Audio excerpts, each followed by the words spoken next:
O casebre na mata do Brejo. Escrito por Nilsen Azevedo. Sentada em um dos assentos duros do vagão, acompanhada por uma dúzia de gatos pingados que viajavam do litoral para o interior, Rosalina apoiou a testa na janela e tentou enxergar além das árvores mais próximas, mas não havia nada além do véu esbranquiçado que lambia as vidraças. A névoa parecia corroer o trem. Isso sempre acontece nesta altura da viagem, a mulher do assento ao lado cochichou para a amiga, ajeitando a gola da blusa com altivez. É a umidade da mata. Logo passa. Rosalina suspirou, aborrecida com a dor de cabeça, o sacolejo interminável e o falatório dos outros passageiros. Não estava acostumada a fazer viagens longas, mas era véspera de Natal, e todo ano, naquele dia, ela visitava a avó, que morava em um casebre escondido na mata de Brejo. Conhecera a avó Irene tardiamente, 6 anos atrás. Quando a mãe morreu, Rosalina decidiu ir atrás da velha de quem tanto ouvirá falar. A mãe dizia que a avó era arredia como o vento e bruta como a chuva, que morava naquele fim de mundo porque ninguém aguentava ficar perto dela, que os animais sempre morriam ao seu redor porque ela sugava o que havia de bom neles.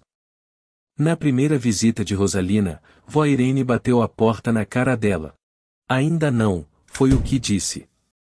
A velha tinha um queixo comprido e verrugas nas bochechas chupadas, e era cega de um dos olhos. Mas o que mais chamou a atenção de Rosalina não foi a aparência da avó, foi aquele casebre, grosseiro e encardido, construído no brejo fechado em uma área milagrosamente seca e firme. O que era impenetrável para os outros, vó Irene tinha transformado em lar. Rosalina percebeu que, para ter a mesma sorte, precisaria agir da mesma forma. Para que a avó deixasse se aproximar, ela teria que fazer por onde. E Rosalina tentou, de novo e de novo. Passou o segundo Natal e o terceiro ao relento, cercada pelas ossadas de animais silvestres que guarneciam o casebre e pelas sombras da mata que ganhavam vida quando o céu escurecia. Rosalina temeu o vento lamentoso e a imensidão do céu, tremeu e chorou, mas a avó não se abalou. Somente no quarto Natal, a velha deixou a neta entrar. Por dentro, a casa era fria e bagunçada. Havia objetos estranhos espalhados por lugares improváveis, um pilão no quartinho apertado, frascos de vidro com pés de galinha no banheiro. Rosalina dissimulou sua estranheza e aceitou uma fatia seca de pão. Mas sentiu a curiosidade ressurgir quando, em um descuido, notou uma porta de tamanho reduzido, mesmo para a estatura da avó, escondida nos fundos do casebre. Estava prestes a perguntar sobre ela quando foi convidada a se retirar. Foi só no quinto Natal que a relação, como dizem, se azeitou. A costureira entrou, comeu o pão seco e agradeceu pela comida ofertada. Depois dormiu no sofá, ou tentou. Vó Irene passou a noite toda sussurrando, andando pela casa de um cômodo ao outro, às vezes errando a curva por causa do olho ruim e esbarrando nas paredes. Em dado momento, Rosalina pensou ter ouvido algo diferente dos passos da avó. Tilintares de taças, outros passos, sons que não se pareciam com nada que ela pudesse imaginar naquela terra. Quando o sol perpassou as folhas da mata na manhã seguinte, a avó a cutucou no ombro e falou: "Pode ir embora. E pode vir ano que vem." Rosalina não perguntou a ela o que estava murmurando na noite anterior. Tampouco quis saber de onde vinham os sons improváveis. Ela apenas concordou e foi embora, sonolenta, jurando nunca mais voltar. Mas ali estava Rosalina outra vez, no mesmo trem embebido pela névoa, pensando em chegar ao casebre, sem nem entender o porquê. Como proferido pela outra mulher, a névoa logo começou a se dissipar, e a luz da tarde voltou a encontrar abrigo no trem junto a ela, um vento gelado se infiltrou pelas frestas das janelas. Rosalina tirou da valise um chale roxo que tinha feito nas horas livres do ateliê onde trabalhava e o colocou sobre os ombros. O trem desacelerou alguns quilômetros depois, e ela, a última passageira a bordo do último trem do dia, desceu na estação do Brejo. Mais uma vez, Rosalina deixou que as galochas vermelhas a guiassem até o casebre isolado. Adentrou a mata, tentando repetir o caminho atravancado por árvores retorcidas de raízes expostas que já fizera 5 vezes. Mais uma vez foi mordida por mosquitos, pisou em poças e sentiu os pés atolarem em diferentes trechos de lamaçal. E mais de uma vez se questionou por que passava por aquilo ano após ano, para visitar alguém que não se importava nada com ela. A mãe estava certa, a vó Irene era mesmo arredia como o vento e bruta como a chuva. Mais uma vez também, Rosalina seguiu em frente, enrolando-se no chalé e tensionando o maxilar para atenuar o incômodo da cabeça latejante. Avistou o casebre no tom sépia do entardecer. Na entrada, havia uma vela acesa, esperando o breu que a noite logo traria. A costureira Rosalina, de mãos ásperas e marcadas pelas agulhas, enfim tirou suas galochas. Antes de empurrar a porta, ouviu as vozes de dentro da casa. Risos e gargalhadas e calidez. Vó Irene estava sentada no sofá, os cabelos prateados se derramando nas costas, rodeada de silhuetas sombrias.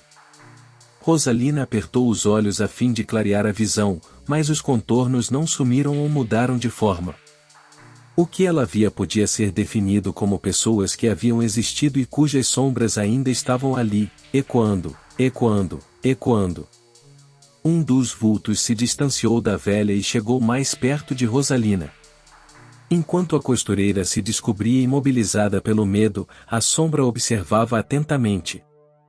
Ela não viu seus olhos, não viu textura no rosto translúcido. Mas viu a massa obscura que se movimentava como uma pessoa. Vó Irene se levantou com um grunhido, chegou bem perto da silhueta e deu um tapinha em seu ombro. Não dê bola para ela. Rosalina está sempre fazendo 1000 perguntas. Mas eu não perguntei nada, vó, a costureira disse em sua defesa, com a voz vacilando um pouco. Só porque você não diz em voz alta não significa que as perguntas não existam, retrucou a velha. Encorajada pela avó, Rosalina aceitou uma taça de vinho e, na companhia das sombras, começou a circular pelo casebre. Tudo cheirava a mofo. E todos conversavam, gerando um burburinho estranho, eram aqueles mesmos risos e gargalhadas, a mesma calidez. Era como se tivesse voltado à madrugada do ano anterior, ou como se nunca tivesse deixado. Sentiu-se afundando em um oceano enquanto tentava ouvir o que se passava na superfície. As palavras se misturavam. Perdiam o sentido. O casebre costumava parecer um cadáver cercado por outras carcaças, mas exalava tanta vida naquela noite que Rosalina se convenceu a fazer parte dele. A costureira fechou os olhos, abriu o peito e continuou a caminhada. Por alguns instantes, esqueceu a dor de cabeça que sentia, os questionamentos sobre a viagem, o fato de estar cercada por pessoas que já não habitavam mais o seu mundo. No casebre da Mata de Brejo, não havia mais um mundo conhecido, mas havia algo novo, algo do qual ela se sentia parte. Em um piscar de olhos, Rosalina viu vó Irene parada bem à sua frente. Você está fazendo perguntas para si mesma há anos. Não quer mesmo saber a resposta? Rosalina olhou para as paredes daquele casebre em terra firme, para as silhuetas, para tudo que não conseguia compreender completamente. Mas ela entendia as repetidas pontadas no meio de sua testa. O que Rosalina escolheu perguntar em voz alta saiu cabisbaixo e sem jeito. A senhora tem remédio para a dor de cabeça? Vó Irene dispensou uma risada rouca, como se não acreditasse no que tinha acabado de ouvir. Calada, a velha se aproximou e arrancou o alfinete fincado na testa da neta. Às vezes o entendimento custa a chegar, disse ela, engolindo o alfinete. Sua mãe entendeu na hora. Você levou 6 anos. Rosalina piscou e um lampejo descortinou a verdade. Como a névoa que carcomia o trem se dissolvendo de repente, em resposta ao seu desejo de ver as árvores que corriam lá fora. A costureira revisitou o acidente da mãe, agora desafrouxado da memória. Rosalina estivera na mesma tragédia, e também não sobrevivera. Reviu o carro esmigalhado na beira da estrada, a cabeça indo de encontro ao vidro. Doía, doía, doía. Dentro da minha casa só ficam os que estão prontos para aceitar a morte, mas que precisam de mais tempo para seguir em frente, explicou a avó. É a antessala, sabe? Você pode ficar, se quiser. Ou pode abrir a porta dos fundos e ver o que encontra. Vó Irene apontou para a portinha. Era cinzenta como um céu de chumbo e triangular na parte superior. Parecia feita sob medida para uma criança. Rosalina olhou para as próprias mãos.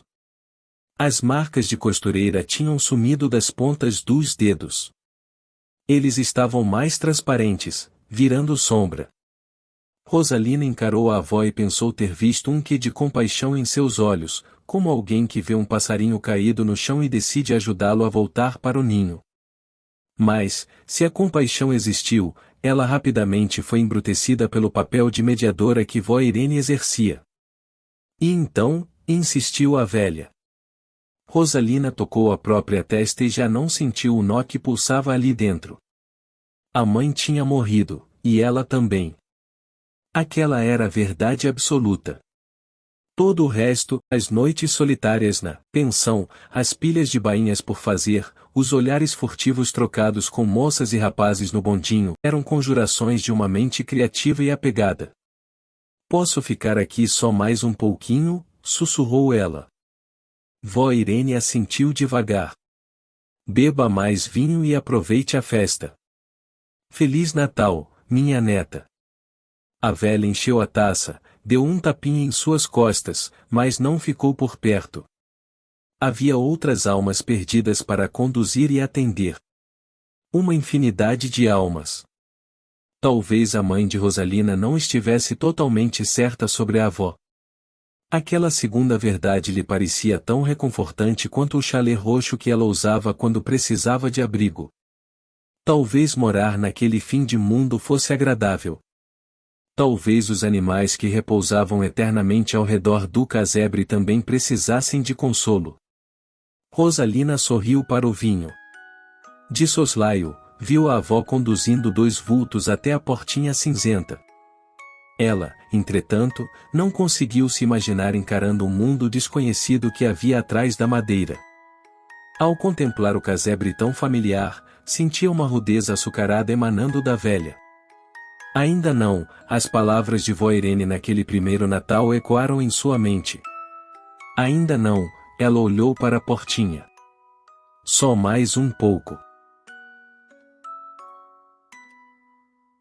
Deixe um comentário sobre o conto. Ajude o canal, inscreva-se, compartilhe, deixe seu like e continue acompanhando a especial Semana de Natal.